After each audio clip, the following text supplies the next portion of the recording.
ಯಾಕೇನಾಯ್ತು?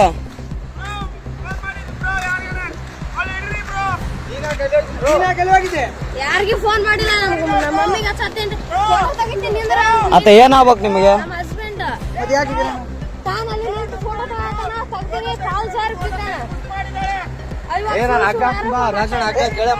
ಆರಾಮ್ಸೆ ಕಟ್ಟಿಗೆ ಕೈಯಾಗ ಹಾಕಿಡ್ಕ ಹಂಗೆ ಈಶ್ವರ್ಕಂತವ ನೀನು ಮತ್ತೆ ಈಗ ಬರ್ತದಲ್ಲ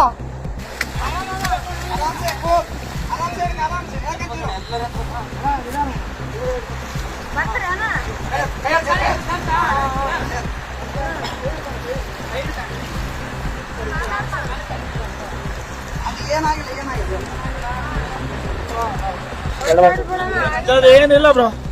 ಅಣ್ಣ ಸುಮ್ಮನೆ ಹೊಡೆದಿಲ್ಲ ಬ್ರೋ. ಯಾಕೆ ಫೋನ್ ಹೆಣ್ಮಕ್ಳ ವಿಷಯ ಅಂತ ಅಲ್ಲಣ್ಣ ಹೆಂಗ್ ಬಿದ್ದಣ್ಣ ಆ ಕಡೆ? ನಂಬಿಕೆ ಇದ್ರು ಬ್ರೋ.